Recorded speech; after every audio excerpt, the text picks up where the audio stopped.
Hi everyone, this is Janet from Plan for J. So today I will be going over my A5 vertical priorities from Plum Paper Planner once I have it all set up. I did want to show you guys what I did to set it up and settle in and what I've planned so far. So if you didn't watch my last video, which I'll have somewhere here if I can figure that out, you can go ahead and watch and see a full walkthrough of the planner itself. So like I said, I did keep this personalized note in here. I just thought it was a beautiful touch and it matches really nicely with the cover, so that's still there. And I did kind of decorate the cover page with some, or the introductory page with some stickers that I had. I don't remember where I got these stickers. I think it was either Hobby Lobby or Michael's. I believe it was Michael's now that I think about it. They were just the regular scrapbooking stickers, so that's that. I did add some Erin Condren transparent dots to keep track of a couple things here. In my life planner, I was keeping track of paydays, which I hadn't done here yet just because I wasn't sure if I would still be receiving pay while not being able to work. But we thankfully did get updated yesterday that we will be getting paid until, June as of yet. So I will go back in and add all my paydays in here to go along with these stickers here. All right. So the next thing I set up, I think I skipped over, are the special dates. So I did add these in, just like my 7x9 planner. I wanted to make sure I had these in here just because even when I'm planning, even if I'm in that monthly page, it's nice to flip back and see, before I plan, what do I have for that month that I can grab stickers for or that I can kind of pre-plan for. All right. So then we get into the first month here, which is April. I went ahead and added a journaling card from the Honeybee shop. She has a shop on Etsy as well as her website. And I ordered a couple stickers and she tossed this in there, which happens to be coming in a babe box that I'm subscribed to by her as well. So I thought it was really perfect for everything that's been going on. So I added that there. It is foiled, so it's really beautiful. You guys can see that. And I just added that with a paper clip I got from Amazon. I do have my monthly intentions here for April. I've crossed out a couple. I still have more to go. Let's see. All right, so this is my month so far. This is what I've got for April. I went very minimal with this. I don't do planner kits for any of my planners. I used to for a Hobonichi Weeks planner that I had, but I realized that that's too much money to keep up with. And I personally it's not one of my priorities. I know that I can plan with a couple of my liners and cute deco stickers. Although there are a couple of stickers that I purchased that come with some included, I don't intentionally go out and buy kits for my planners. It's just not for me. All right, so here we have the first week of this planner. So I did went ahead and back plan just to get comfortable with the planner, get to know it a little bit, get to know the layout, and see what works for me. So what I have here is I decided to, in my priorities box, do anything again, self-explanatory, that is a priority to me. That'll be bills that are due, things that are coming in the mail, classes for my daughter, things like that. And then I did make my second box here for meals. So I have recorded some of the meals that I remembered that I had. And then it leaves the bottom, what I realized is it leaves the bottom for anything fun or anything that is not necessarily a priority before when I'm, pre-planning in here. So it leaves a lot of space for these cute stickers that I have, and I love that. So that was the first week. I did add stickers in these. This is a habit tracker, and again, because I was back planning, there was no use to fill it in. And this was just an empty box with the words quote in, so I did add a quote sticker. Here, I do have it as a highlight, so I did write that in, but that's personal, so I have that covered. And then we have this week. And what I added here that I didn't add in the first week when I was back planning is my weather stickers that I love to have. So I got this idea from Jen Plans on Instagram. And you know, when I was using my life planner, she was one of the planner women that I followed the most. I loved her planning style just because, again, very minimal, uses her mile liner and pen, you're good to go. But I did fall in love with these weather stickers that she had, and she linked them on Amazon one day, and they were just such a great deal. So I wanted to make sure I added my weather on here. I know that to some people this is redundant. There's no use for it, but I kind of like to see that just to either plan what I'm gonna wear, plan what I need to plan. Because I am asthmatic, I like to plan for the weather and make sure that I'm covered up. So I have that there. So again, I went with the priorities as I chose this, and that's what I wanted. Went with the priorities up here. Then I've been logging my meals here. And then again, it leaves space for anything fun or anything that I need to add after the fact.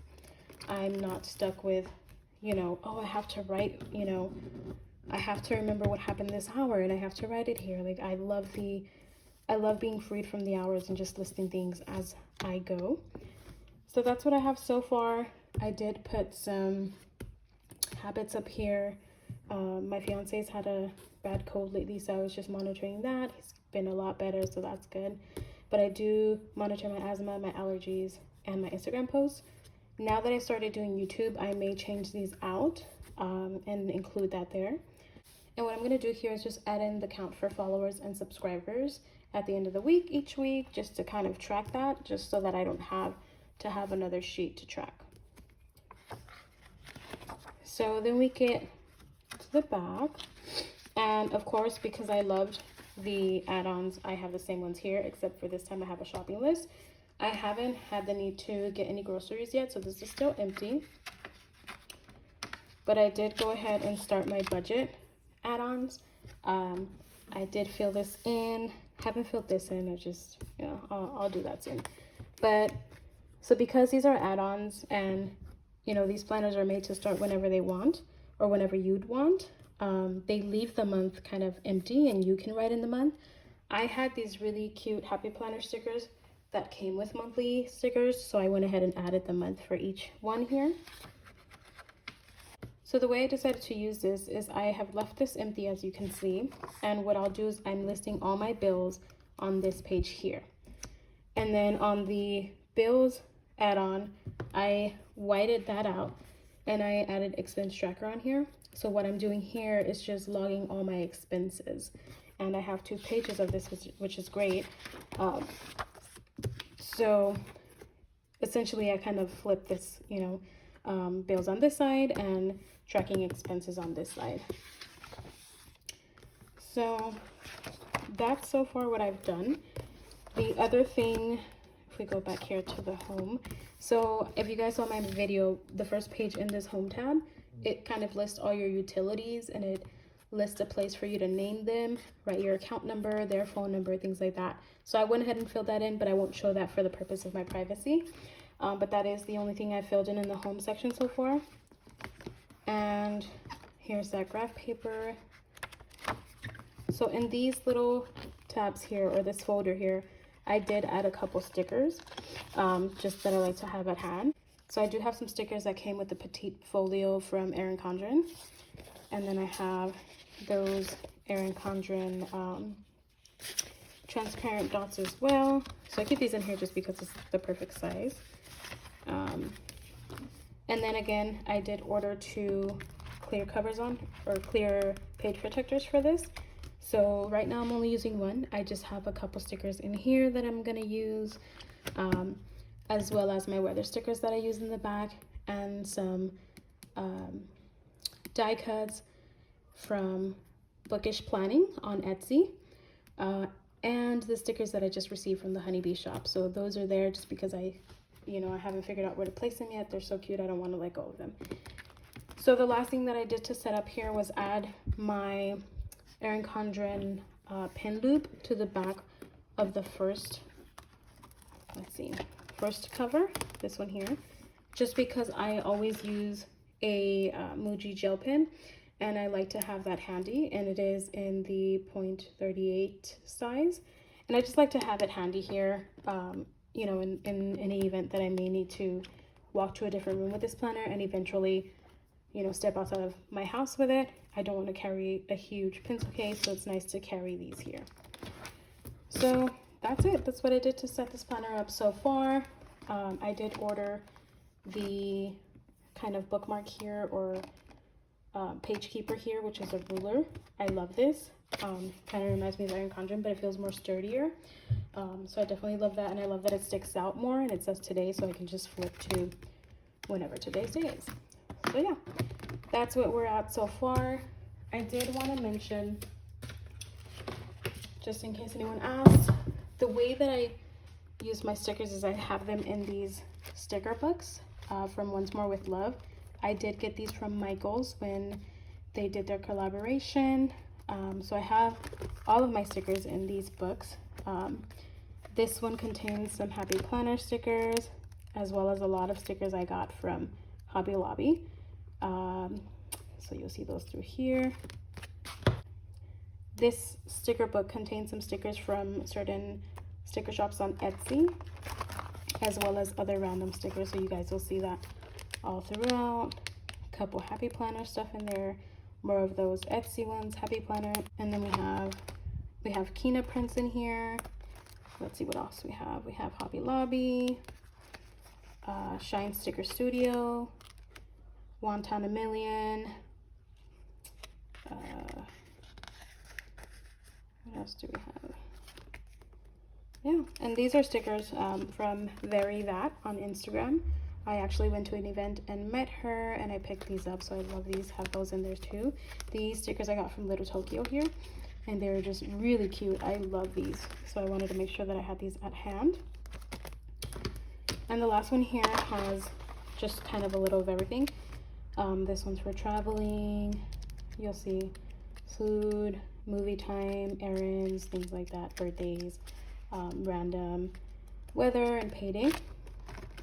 So yeah, it's very easy for me now that I have a planner that I absolutely love and have everything in, to be able to kind of grab one of these sticker books, grab this and my pen, with it in the pen loop of course, and just sit on the couch and plan, or go to my desk, come to my desk and plan, or sit on my bed and plan. So I'm loving this right now. Currently I have somewhat abandoned my 7x9 planners. So we'll see what happens from here. Then we'll see if I stick to this planner, or if I kind of go back and forth between all of them, or use two. But at the moment I'm very happy with this Plum Paper planner. I think it's key that they let you customize it, because of course you're creating something that's going to be more helpful to you, and you're helping get rid of, you know, unnecessary pages that wouldn't necessarily fit your lifestyle. So I have a feeling that I will be using this planner for a very long time. So I hope you guys liked it. It wasn't a full setup. I wasn't setting up with you guys, but I did want to show how I set this planner up so far. So yeah, if you guys have any other recommendations for something that you'd like to see, or if you want to walk through something else, go ahead and let me know in the comments, and I'll be more than happy to film. Thank you very much for watching. I hope you have a great weekend.